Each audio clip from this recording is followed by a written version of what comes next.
So I'm excited to bring to you Ryan Kohler, who is the CEO of Refer.io or Refer.io. But when you think about attracting talent to your business, there is software and there is story. And I believe Ryan's going to tell us how we can bridge that gap and build the right story for your brand in partnership with Refer.io. So I'd like to welcome to the stage Ryan Kohler.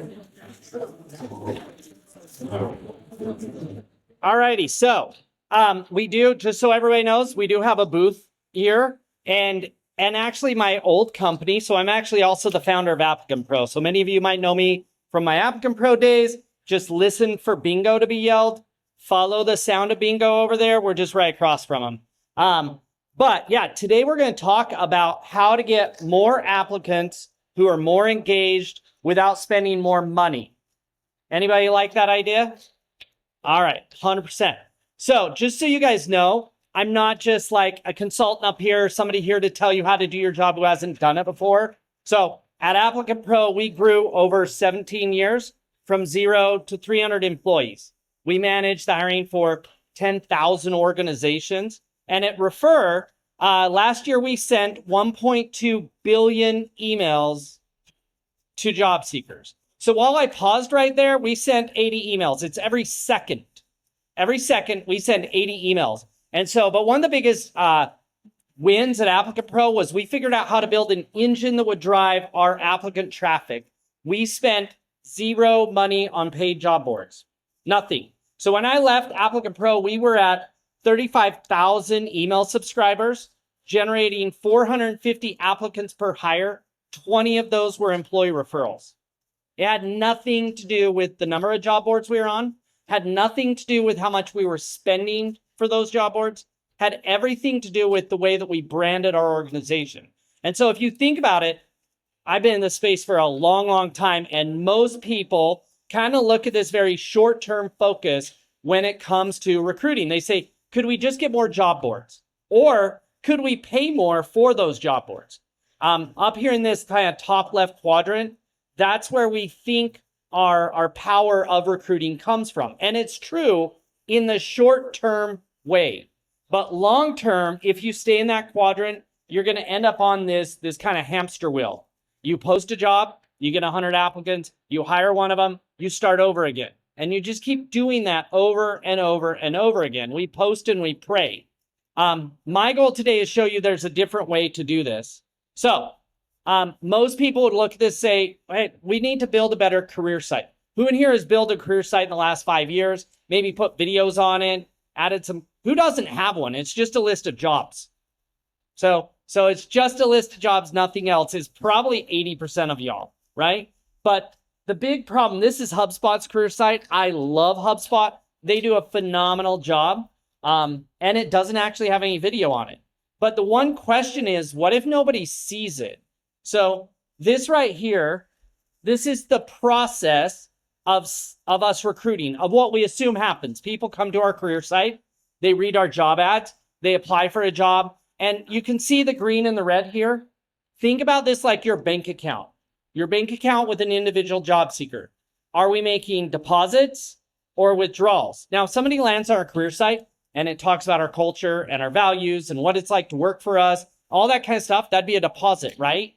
But when they land on our boring job ad, that's a withdrawal.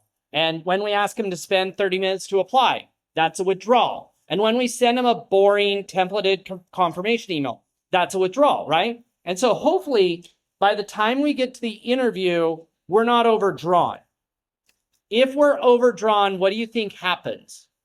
They ghost us, right? The main reason that applicants ghost you is because of this right here. You haven't made enough deposits in their mind about why they should want to work for you for them to show up for an interview. But it's actually much worse than this. So this is what it actually looks like. If job seekers come from Glassdoor or from Google or any job board that links to your site, they never actually land on your career site. They land on the job. So that nice video you built, they never see it. Now, even worse, if they come from Indeed, ZipRecruiter, LinkedIn, which I totally love, and the way that it makes it easy for them to apply is great, But once again, all that stuff on your career site, they never saw. They have no idea. In fact, this would be 90% of all applicants for your jobs never actually went to your career site before they applied. So when you turn around and send them a video interview, or you send them a request for an assessment, or anything like that, ask them to go self-schedule, just understand you're negative at that point.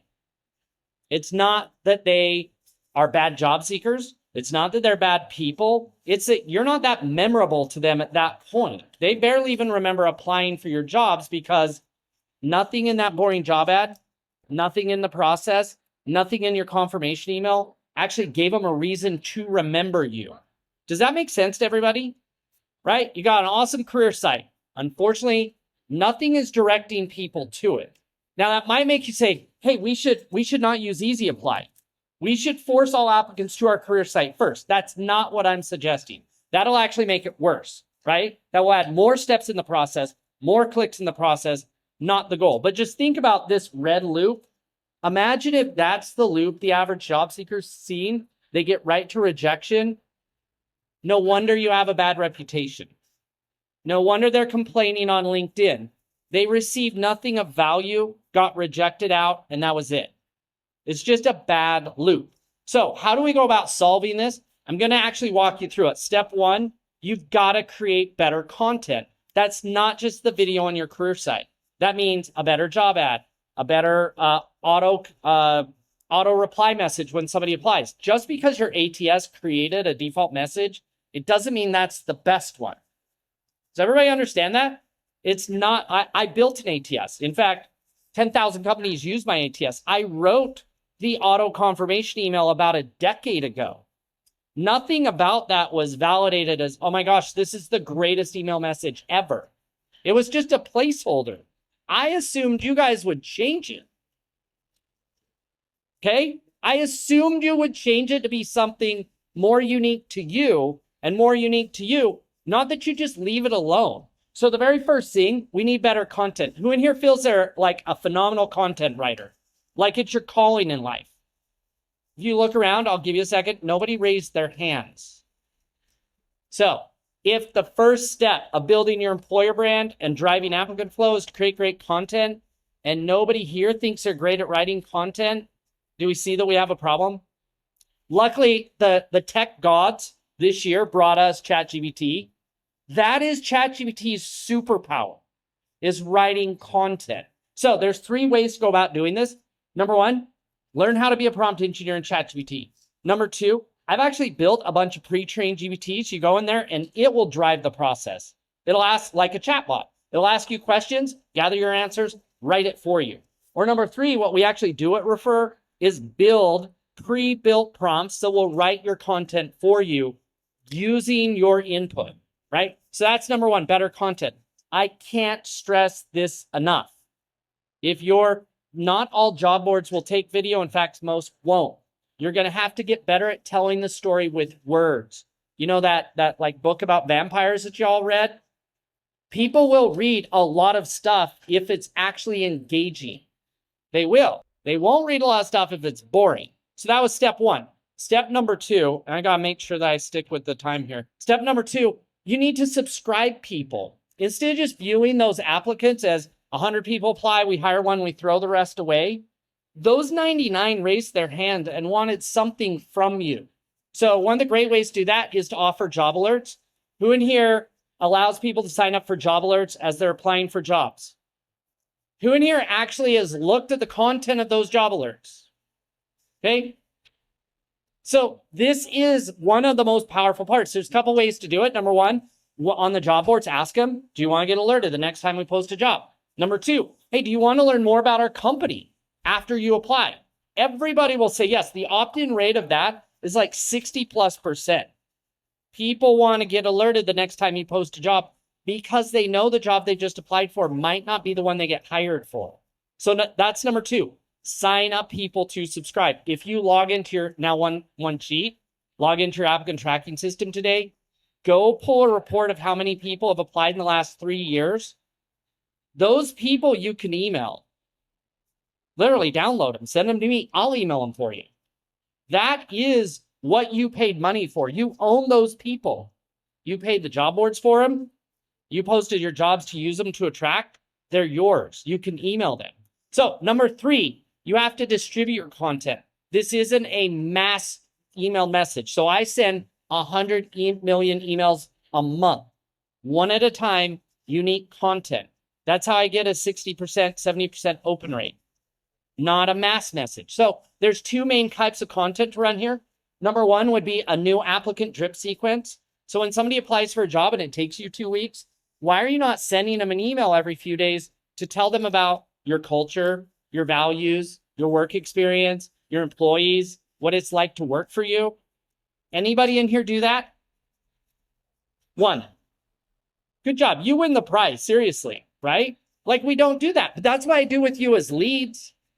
Is the second thing is personalized job alerts. And the key here being, yes, we're going to send you the jobs, but it's not just job alerts are only valuable to somebody actively searching. A passive candidate wants other stuff like career advice and job seeker advice and information about you as a company.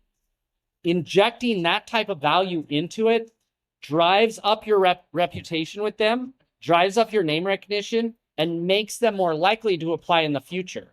Number 4, track your activity. So this is what it looks like when you're tracking the activity of job alerts. How many subscribers do we have? How many are new? How many are hot, meaning they've opened an email in the last week? How many are active, meaning they've opened an email in the last year? Most likely, none of you guys have seen any data, right? This would be important. If you want to improve something, you need to track it. How many emails are we delivering? What's our open rate? This is what it looks like if you're an email marketer who starts doing recruiting. We actually track this type of information, right? Number 3, you got to drill deeper in it. This first part, this is kind of like activity data. We want to actually produce ROI data. So we take the subscribers, we take our applicants, we take our hires, and we connect the email addresses of all 3 of those to figure out, were we emailing people before they applied? How long were we emailing? You end up with reports that look kind of like this. How many of our applicants, what percentage were we influencing before they went to the job board?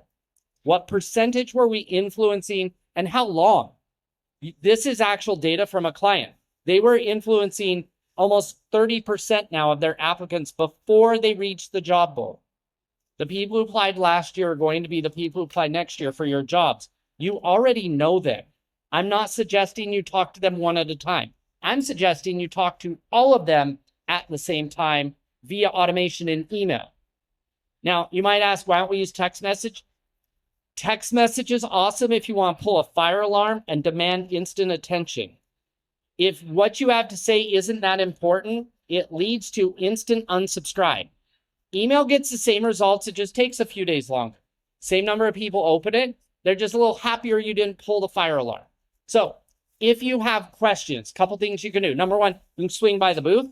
We actually have a 12-week free email masterclass. I'll give it to you for free to teach you how to go step by step through understanding your brand, understanding what your company is all about. You can come by, I'll give you one of these bump cards. It takes you to the same place as the QR code so that you can sign up. Also turn it into your business card for you if you want, or to a link to your career site, or to a link to your FAQ for your employees, whatever you want. But that's it. Really straightforward. It's not that hard to do if you're a marketer. It's extremely hard to do if you think about this like an HR person, right? Of doing what we've always done. Most of your competitors aren't doing this. Most of the job boards aren't going to teach you to do it. It reduces your dependence on them. Isn't that what you'd like? I'm not saying not to use the job boards. I'm saying all those people you got, you should be remarketing to them. So thank you guys so much. Swing by the booth again. Follow the sound of the word bingo. Look across from them. We're the red booth. They're the blue booth. So thank you guys so much. Have a great time here at the show. Well, how am I on time? Let's see. Oh, record time. So we got like 5 minutes left. I will take any question you want. Anybody? So yeah, perfect. What do you recommend as maybe first, second, and third What messages are sent to your candidates while you're waiting for the hiring managers to make decisions? Sure. So when we think about it, it's really hard for us to conceptualize like what should we tell people. So make it not about you, make it about them. So step one is, who is my target person? Instead of what are we looking for, who? So for instance, for me, I go find my manager and I say, who would you like to clone? So that's my first step. Who would you like to clone? Oh, I love Jessica and Tracy. I wish we could hire more of them. Awesome. Now, instead of talking to the manager, go talk to Jessica and Tracy. Look at their resume and say, where were they before they came to us? So inside of that, where were they tells me, why did they hate working there? Why were they looking to leave? And how did working for us become an upgrade for them? People don't leave jobs to go work at the same place. That's a lot of effort. It's kind of like you don't sell your house to buy the same house across the street. You would be looking for a better place. And so inside of that would be, well, they were looking for something remote. They were looking for something more flexible. They were looking for a boss who wasn't a jerk.